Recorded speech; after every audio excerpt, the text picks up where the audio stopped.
Question 6. Question Ok, 6, je vais je vous pense, partager hein. mon écran. Monsieur, s'il vous plaît, on peut revenir à la question 5. La question 5, vous avez le document en face de vous. Montrez comment la variole est associée à la vaccination de manière historique. Donc, qu'est-ce que vous avez dit?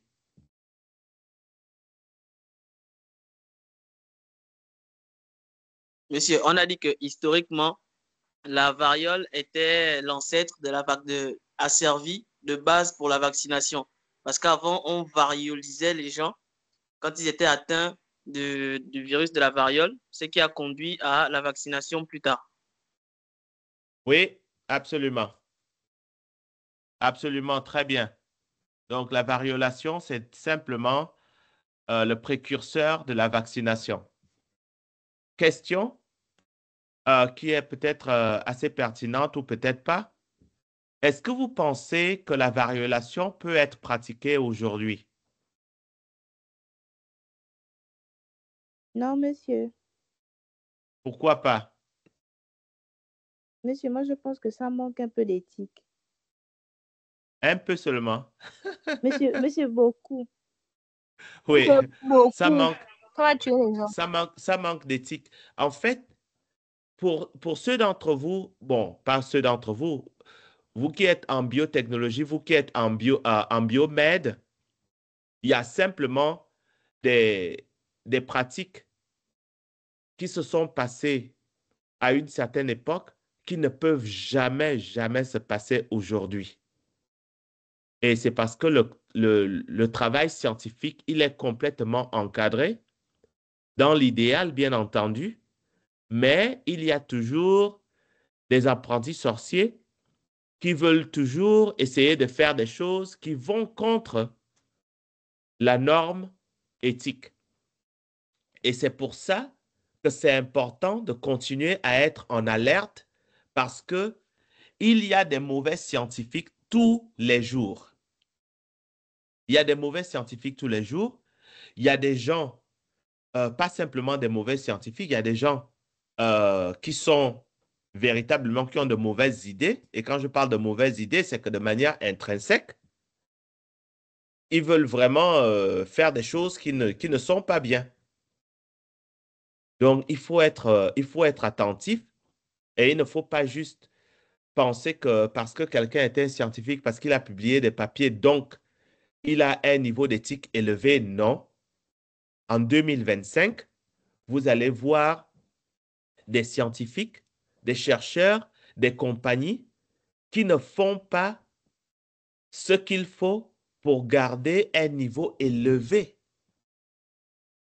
de l'éthique et de l'intégrité. C'est pour ça que c'est important que chacun de vous, vous fassiez la science avec une barre élevée d'intégrité et que vous soyez capable de proposer à vos gouvernements que, bon, vous savez, on a acheté tel vaccin de telle compagnie, on sait que des pratiques dans telle compagnie, c'est tel ou tel ou tel. Donc, il faut être au courant de ce qui se passe. Comme ça, on ne va pas simplement vous amener et vous donner des choses que parce que vous êtes simplement un consommateur, vous allez être victime des mauvaises pratiques. Donc, il faut faire très attention et c'est à vous de prendre la responsabilité euh, pour que ce genre de choses ne se produisent pas. Parce que vous êtes les décideurs de demain. Et c'est vraiment comme ça que je vois chacun de vous. D'accord? Vous êtes les décideurs de demain. Donc, vous devez être capable de savoir ce qui se passe, ce qui est acceptable et ce qui n'est pas acceptable. Et à partir de là, on va avoir une société qui est mieux structurée et mieux organisée. Décrivez le virus de la variole sur un plan structural et donnez son cycle de vie. Oui, allô?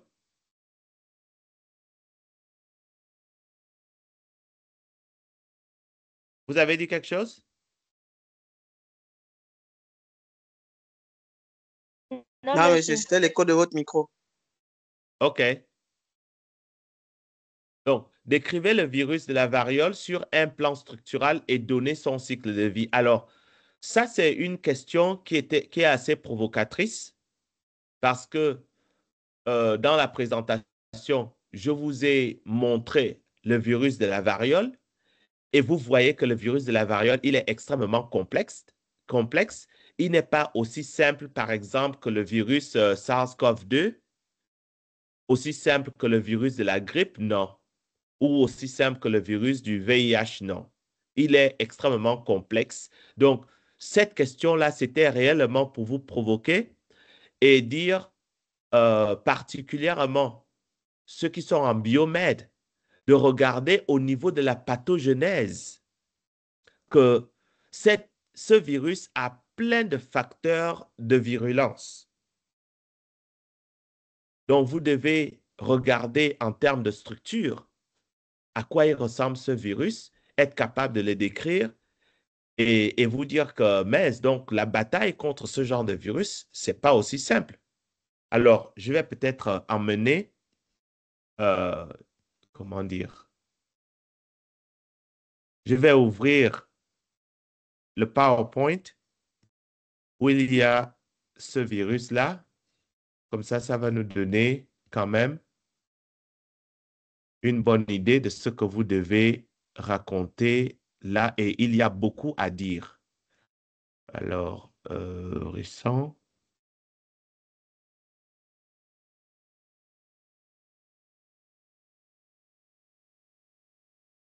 Vous voyez mon écran, n'est-ce pas? Non, Oui, monsieur. Oui, monsieur. Oui, monsieur. Moi, je ne vois pas. Oui, monsieur. Non, monsieur. Non, monsieur. Alors. Moi, je ne vois pas. Vous ne voyez pas mon écran? Non. Non, monsieur. Monsieur, on voit. Oh. Non. Monsieur, OK, on d'accord. voit. OK. OK, donnez-moi une Sébastien seconde. voit de toute part. Oui, la violation est une technique qui vise à immuniser une personne de la variole OK. en exposant cette personne à un agent infectieux pour avoir Donc, une est-ce que vous forme voyez mon atténuée. écran là?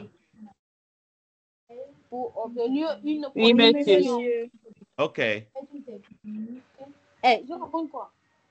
Oui, pour obtenir une forme atténuée de la maladie. Vous pouvez fermer votre micro. Mais Delia, tu dis quoi? La variolation est une technique. Donnez pas un bon écrit. OK, là, est-ce que vous voyez mon est-ce que vous voyez Oui, mon mais écran? Delia, on vous écoute. Oui, S'il vous plaît, s'il vous plaît. Delia, tu peux fermer ton micro. S'il vous monsieur, plaît. parle. Est-ce que vous voyez mon écran? Oui, monsieur. Oui, Oui, monsieur. monsieur. OK, là, vous voyez toujours mon écran, n'est-ce pas? Oui, monsieur. OK, très bien. Donc, voici le virus que je vous demande de décrire. Il est là. Donc, maintenant, dans votre bon français, vous allez décrire de manière structurale ce virus-là. Donc, vous devez nécessairement parler de son génome. D'accord? Est-ce que son génome, c'est un ADN? Est-ce que c'est un ARN? Ça, c'est important de donner cet aspect-là dans la réponse. Vous devez être capable de mentionner la présence des enzymes virales. D'accord? Et vous pouvez aller plus loin en parlant de ces enzymes-là. Parce que oui, on va dire des enzymes virales, mais ces enzymes-là font quoi? Est-ce que ce sont des polymérases? Est-ce que ce sont des protéases, des lipases? C'est quoi exactement ces enzymes-là? Donc, il faut arriver à faire un peu de lecture et puis à parler de ces enzymes-là. Parler des corps latéraux, d'accord? Parler de la, de la paroi, d'accord? Qui est en palissade. Parler des membranes, aussi bien la membrane interne que la membrane externe. et puis parler des tubules qui sont à la surface. Ces tubules-là ressemblent à quoi? Est-ce que c'est comme des microtubules ou exactement à quoi ça ressemble? Et la raison pour laquelle vous devez creuser ces choses, c'est qu'au moins pour un pathogène, vous allez connaître sur un plan moléculaire son organisation. D'accord? Encore une fois de plus, pour ceux d'entre vous qui sont en biomède, ça c'est un exercice très, très, très important. OK? Très important. Maintenant, que vous soyez en biomède ou en biomédical, en biotech, vous allez vous poser la question, OK, mais qu'est-ce qu'on peut réellement utiliser ici pour combattre la maladie? OK? On peut utiliser quoi pour combattre la maladie? Est-ce qu'on peut utiliser les tubules de surface? Est-ce qu'on peut utiliser le génome? Est-ce qu'on peut utiliser les enzymes virales? Est-ce qu'on peut utiliser la palissade? Qu'est-ce qu'on peut utiliser? Et là, on est dans le cadre de trouver des antimicrobiens, d'une part, et développer les vaccins, d'autre part. Donc, ça, c'était Monsieur, l'objectif j'ai une question. de cette question. Oui? Est-ce qu'avec les nouvelles technologies de vaccination qu'on découvre en ce moment, est-ce qu'on pourrait éventuellement lutter contre la variole, par exemple avec la technologie de la vaccination avec protéines recombinantes? Ça, c'est une très bonne question. C'est une très bonne question qui vaut son pesant d'or. Et effectivement, oui, les nouvelles technologies peuvent être utilisées. Est-ce que les nouvelles technologies sont utilisées spécifiquement dans le cadre de la lutte contre la variole? Ça, c'est une autre question. D'accord? Parce que réellement, dans le cadre de la variole, à cause du succès avéré de la vaccination, un vaccin qui a été produit il y a longtemps, mais qui continue, enfin, qui a été designé il y a longtemps, mais qui continue à être produit de manière avec beaucoup de succès. Donc, on ne voit peut-être pas la nécessité d'utiliser les nouvelles technologies dans le développement d'un vaccin, mais qui sait? Oui, effectivement, on peut utiliser ces nouvelles technologies pour améliorer les choses. Très bonne question. Merci, monsieur. Mhm. Donc, je vais sortir de ça et puis je vais ramener la page ici. OK, vous voyez cette page-là? Oui, Oui, monsieur. monsieur. Qu'est-ce que vous voyez? Le TD, monsieur. Les questions du Très bien. TD. OK. Donc, vous comprenez que la réponse est assez longue, mais dans le cadre du TD, c'est vraiment pour vous provoquer et vous causer à écrire quelque chose qui est assez correct par rapport comment on appelle ça, au virus, mais vous n'avez pas à rentrer dans les détails. Mais par contre, je peux vous donner un autre travail où je vais vous dire, OK, bon, développer un peu plus parce qu'un TD, c'est réellement pour pousser la réflexion, mais ce n'est pas non plus pour aller dans chacun des détails possibles. OK. Question 7. Expliquez comment le virus de la variole peut conduire à une infection fatale. Vous, c'est la question 6. Monsieur, la question Il 6. montre le cycle de vie du virus de la Ah oui, le variole. cycle de vie. Oh, très bien. Très bien. Merci, vous suivez. OK. Cycle de vie. Alors, qu'est-ce que vous avez appris par rapport au cycle de vie? Qu'est-ce que vous avez dit? Monsieur, Oui? monsieur, moi j'ai dit que le virus a une incubation de 17 jours Uh-huh. et qu'il y a apparition d'éruptions cutanées 2 à 3 jours après l'apparition des fièvres. OK. Très bien.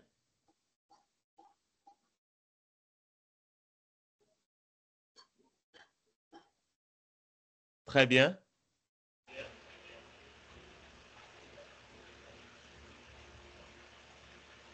considérant qu'on est en licence, je vais dire que ce n'est pas assez. C'est bien, mais ce n'est pas assez. Qu'est-ce que vous pouvez faire pour aller plus loin? Oui, merci. Monsieur, moi, j'ai mis que le virus de la variole, pour se multiplier, bon, il va rentrer dans l'hôte, dans l'organisme de l'hôte par les voies respiratoires. Oui, Ensuite, il va se répliquer dans les cellules épithéliales oui, et entrer dans le système lymphatique pour oui, pouvoir se propager dans le corps à travers le sang. oui, Et après, il va infecter les organes internes, c'est-à-dire la rate, les ganglions lymphatiques. Et dans ces organes internes, ils vont encore se multiplier. oui. À la suite de cette multiplication, ils vont encore rentrer dans la circulation sanguine pour être transportés vers les cellules de la peau. Et c'est cela qui Oui. va provoquer les éruptions cutanées. OK. Et après cela, et on voit que ces éruptions cutanées, c'est dans ces éruptions cutanées, c'est-à-dire les croûtes-là, qu'il y a des particules virales qui pourront être transférées à d'autres individus. Mhm. Très bien, c'est parfait, on peut aller à la maison. Merci a déjà tout dit. Très bien, merci. Ça, c'est une bonne description. Une bonne description du cycle de vie. Et maintenant, l'autre question, la question 7, qui est associée au cycle de vie, c'est expliquer comment le virus de la variole peut conduire à une infection fatale. Et par rapport à ce que Marcy a dit, il y a beaucoup d'éléments là-dedans qui peuvent conduire à une infection fatale, mais je ne vais pas assumer que vous avez compris cela. Je vais vous demander d'expliquer comment vous pensez que la variole peut conduire à la mort. Comment c'est possible? Oui, Marcy, encore? Monsieur, tout au long pendant votre vidéo, vous avez dit que si la variole n'est pas traitée ou prévenue correctement, elle va provoquer des complications comme l'inflammation des tissus épithéliaux. Et cette inflammation va conduire à la dégradation du système respiratoire, à une insuffisance rénale et à bien plus de conséquences, pouvant ainsi entraîner la mort de la personne infectée. Absolument. Alors, je vais vous poser une question. C'est très bien ce que vous dites. Je vais vous poser une question. Imaginez-vous que le système urinaire, qui est un système causé de plusieurs membranes et où on trouve beaucoup d'épithélia, que ces épithélias sont infectés par le virus et que ces épithélias commencent à se dégrader. Imaginez-vous simplement cela. Vous voyez comment la peau se présente au niveau des gens qui ont la variole, n'est-ce pas?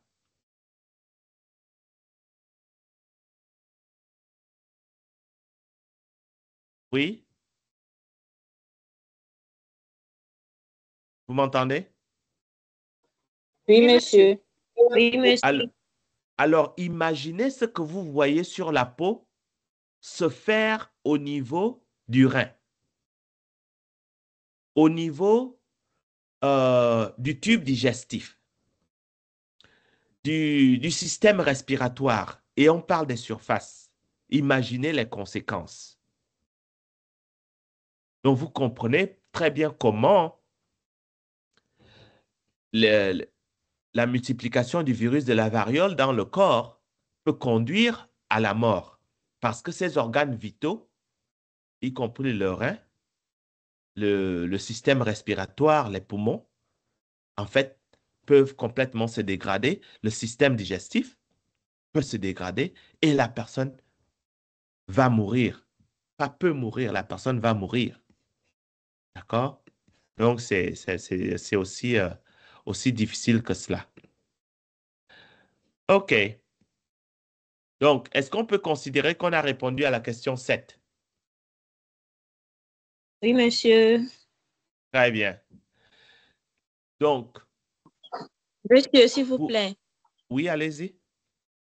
Monsieur, moi, je n'ai pas bien compris. Vous pouvez revenir OK. avec les... OK. Très bien. Est-ce qu'on peut avoir quelqu'un pour répéter ce qu'on a dit sur la question 7?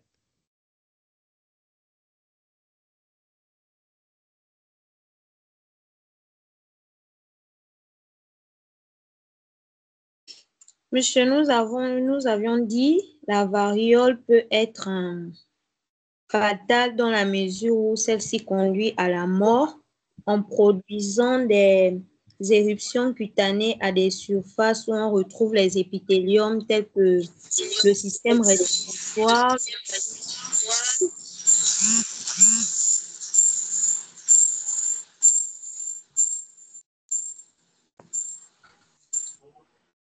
Alors, je vais simplement corriger quelque chose. Lorsqu'on parle d'éruption cutanée, cette éruption se passe où? Sur la peau. Sur la peau. Sur la peau. Voilà. Maintenant, lorsqu'on parle des éruptions au niveau, par exemple, du système digestif, au niveau du système rénal, au niveau du système respiratoire, là, on ne parlera pas de cutané. D'accord? On ne va jamais utiliser le mot cutané parce qu'on n'est pas dans la peau. Mais on a des éruptions. D'accord? Donc, ces éruptions qui vont se passer. On peut dire cutané. Pardon? Et, on peut dire des éruptions cutanées et muqueuses pour désigner les autres organes Voilà. atteints Oui, par la variole. voilà. Exactement. Donc, les Atteints par la muqueuses. variole, je veux dire. Ah, finalement, je vois la salle de classe. Oh, c'est très bien. C'est très bien de vous voir. OK. Oui, donc effectivement, ce sont des éruptions au niveau des muqueuses. Ces muqueuses sont respiratoires, ces muqueuses sont rénales, ainsi de suite. Donc, je disais que ce que vous voyez au niveau de la peau, imaginez un seul instant que la même chose se passe au niveau du rein, au niveau du système respiratoire, au niveau du système digestif. Imaginez la catastrophe. D'accord? Parce que si vous prenez par exemple au niveau du rein, bon, bien, je ne sais pas si, je ne pense pas que vous fassiez l'anatomie et la physiologie, mais juste pour votre information, j'enseigne l'anatomie et physiologie. D'accord? Donc, alors je vais vous informer que le long des voies respiratoires, il y a certaines régions où les épithéliums sont stratifiés et certains endroits où les épithéliums sont simples. Là où il y a des épithéliums simples, tels que les alvéoles, quand vous avez ces éruptions au niveau des alvéoles, vous allez rentrer directement dans le sang. Puisque en dessous des alvéoles, qu'est-ce qu'on a? On a les tissus connectifs. Et dans les tissus connectifs, il y a les vaisseaux sanguins. Donc, si vous avez ce genre d'éruption que vous voyez sur la peau au niveau du système respiratoire, avant que vous ne le sachiez, la personne va commencer à tousser du sang. Ça, c'est juste un exemple au niveau respiratoire. Mais au niveau rénal, la même chose va se produire. La personne ne va pas tousser du sang, mais au niveau rénal, les tubes vont être dégradés de telle sorte que le sang va commencer à couler et donc il va y avoir une hémorragie, des hémorragies internes. D'accord? au niveau digestif. Pareil, donc, réellement, les organes vont tomber en lambeaux et c'est ce qui va justifier le fait que ces organes vitaux vont perdre leur fonction et l'individu va mourir. D'accord? Donc, en réalité, ce que j'ai envie de faire ici, c'est de vous inviter à non seulement regarder les choses d'un aspect pathogenèse, mais aussi d'un aspect des tissus. Donc, en fait, on va parler à ce moment-là de ce qu'on appelle l'histopathologie. Histopathologie. D'accord? Je vais vous écrire ça ici. Donc, comme ça, vous voyez. L'histopathologie. Vous voyez ce terme que j'ai écrit là? Voilà. Donc, je vais vous mettre ça en rouge.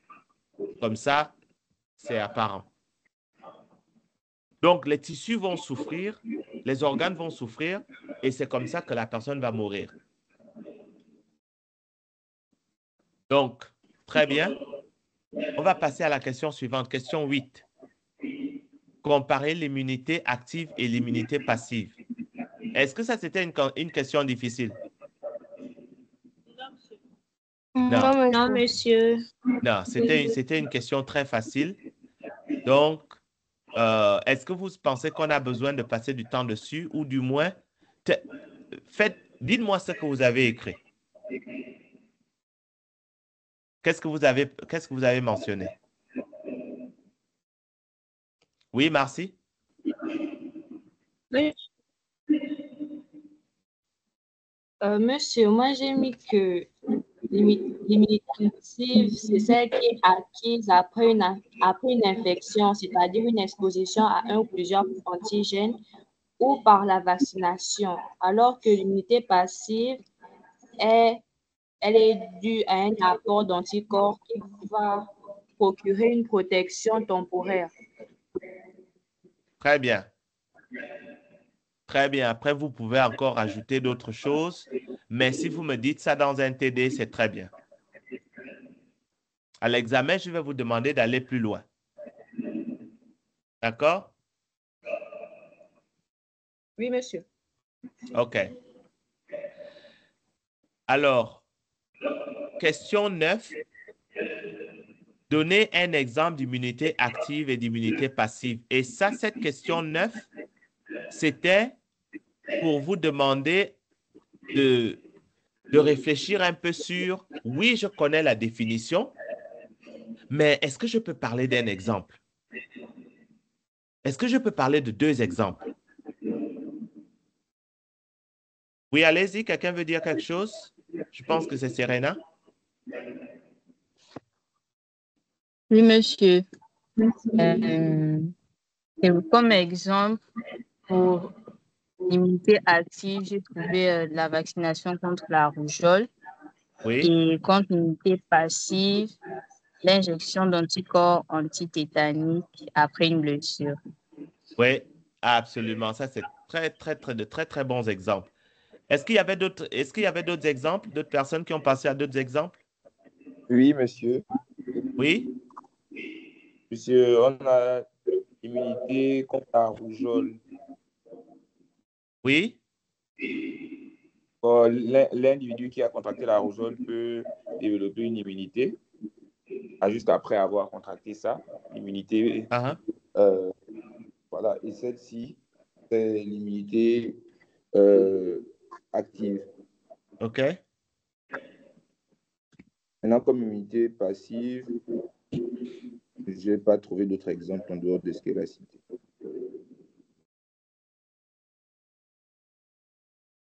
Alors, quelqu'un qui a trouvé un autre exemple?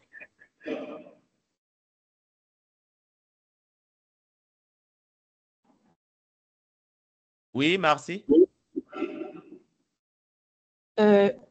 Exemple d'immunité active, c'est celle que l'on a après une infection à la varicelle.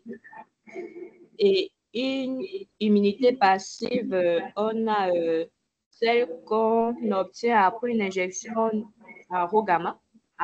Oui, très bien.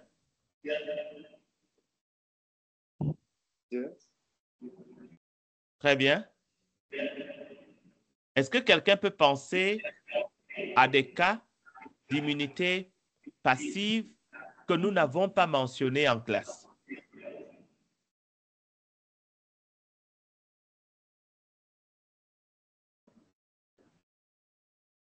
Là, je vais vous demander d'aller un peu plus loin. OK? Si vous n'avez pas d'exemple maintenant, ça va, il n'y a pas de souci. Mais je veux être provocateur. Je voudrais que vous alliez chercher au-delà de ce que nous avons couvert en classe. D'accord?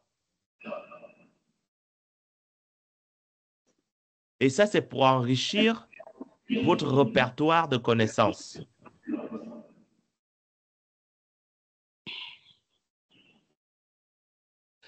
OK. Oui, Daryl? Monsieur, si on parle d'injection d'anticorps monoclonaux, est-ce que ça peut faire partie d'une immunité passive, par exemple? Absolument. Une fois qu'on parle d'injection d'anticorps, ça fait partie d'immunité passive. Toute injection d'anticorps, c'est une immunité passive. Qu'il soit monoclonaux, qu'il soit polyclonaux, ça n'a pas d'importance. Monsieur, Oui. Par exemple, à la naissance, lorsque la maman transmet des anticorps, par exemple, à son nouveau-né par le placenta, est-ce que c'est aussi une forme d'immunité passive? Oui. Absolument, c'est une immunité passive. Par contre, c'est une immunité passive qui est naturelle. D'accord, monsieur. Ce n'est pas artificiel. D'accord, monsieur.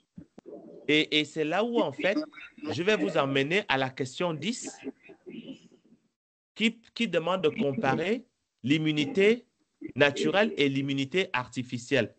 Donc, tu peux avoir une immunité active qui est naturelle, une immunité active qui est artificielle. De la même manière, tu peux avoir une immunité passive qui est naturelle, comme lorsque la maman transfère les IgG au fœtus, ça c'est naturel. Et puis tu peux avoir une immunité passive qui est artificielle. J'arrête de parler, je vous laisse la parole. Au niveau de comparer l'immunité naturelle et l'immunité artificielle, c'est quoi la différence entre les deux? Oui, Serena?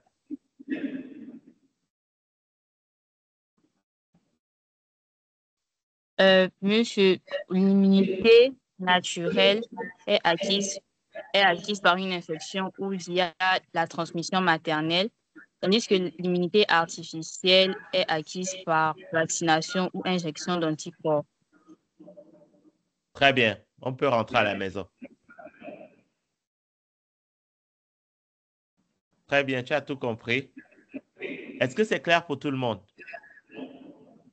Oui, monsieur, c'était très bien détaillé. Ouais, très bien. Alors, la question 11, listez les différents types de vaccins inactivés. Bon, alors là, dans cette question, peut poser l'autre question qui est, monsieur, est-ce que vous voulez la liste complète? Évidemment, vous n'aurez pas de liste complète. D'accord? Parce qu'il y a des vaccins qui sont encore en train d'être testés, mais l'idée, c'est de vous demander de vous familiariser avec autant de vaccins inactivés que possible. Et dans la prochaine présentation, dans le cours de lundi, là, on va parler de manière spécifique des vaccins inactivés et donner une liste, vaccins communément utilisés et les vaccins non communément utilisé. Ça fait partie de l'objet, ça fait partie du cours de lundi. Alors, donc, qu'est-ce que vous dites par rapport à ça? Quels sont les exemples que vous avez? Monsieur, Oui? monsieur, j'ai trouvé les vaccins à agents entiers inactivés, Mhm. les vaccins toxiques, les vaccins sous-unitaires, les Mhm. vaccins sous-unitaires recombinants, les Mhm. virus-like particules, les vaccins polysaccharidiques, les vaccins conjugués, les vaccins à base d'acide nucléique. Ouais, très bien. Très Monsieur, bien. on peut aussi ajouter le vaccin contre la coqueluche. Bonne question. Qu'est-ce que vous pensez? Qu'est-ce que vous pensez de ça?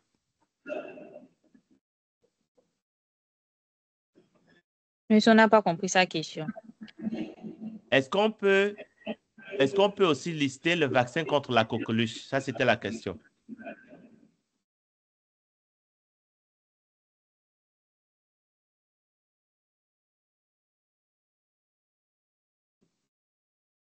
Alors, la personne qui a parlé avant a parlé des types de vaccins. Maintenant, la vraie question par rapport à la coqueluche, c'est que la coqueluche est quel type de vaccin de tous les types qui ont été mentionnés? Monsieur, elle fait partie des vaccins sous-unitaires. Voilà. Donc, comme les vaccins sous-unitaires, c'est un type de vaccin inactivé, on va dire qu'un exemple de vaccin inactivé sous-unitaire, c'est le vaccin de la coqueluche. D'accord, monsieur. Effectivement, monsieur. OK? Très bien. Très bonne question.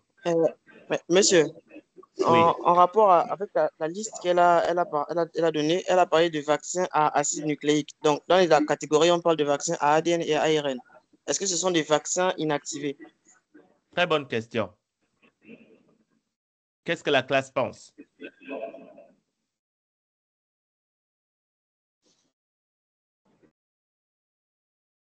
Maintenant, moi, la question que j'ai envie de vous poser à la personne qui vient de poser la question, c'est les vaccins à ADN et les vaccins à ARN.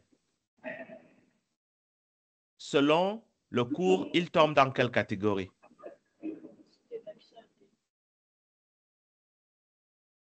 Est-ce qu'ils sont des vaccins atténués ou des vaccins inactivés? Inactivés, monsieur. Inactivé. La personne qui a posé la question, je veux que vous répondiez à cette question par rapport à l'ADN. Monsieur, ils ont déjà répondu, monsieur. Mais est-ce que vous êtes convaincu de cela? Oh oui, monsieur, oui. Pourquoi est-ce que vous êtes convaincu de ça? La foule, monsieur, la foule. La foule La s'est foule. exprimée. Non, ça ne marche pas parce que en tant que scientifique, si vous suivez la foule, c'est un problème. OK? Si vous suivez la foule, c'est un problème. Parce que le gars, comment il s'appelle? Le gars qui a trouvé que la Terre tournait là. Non, que la Terre était, était ronde. Le gars qui a trouvé que la Terre était ronde, là, qui a décrit la Terre comme étant quelque chose une ellipsoïde. OK, on a dit qu'il était fou. Tout le monde a dit qu'il était fou, on l'a même tué, quoi. Hein? Parce que la Terre était plate. On l'a mis au bûcher. D'accord? Mais, mais ça, c'est parce qu'il ne voulait pas suivre la foule, quoi. Oui, monsieur. Et même quand il est mort et pourtant, elle tourne. Donc, monsieur dit que lui ne veut pas lui suit la foule, hein? Il ne veut pas se faire brûler. Enfin bon, bref. Monsieur, comme ça, j'aurai suffisamment de temps pour poursuivre les recherches, monsieur. Voilà, n'est-ce pas? Très bien, très intelligent.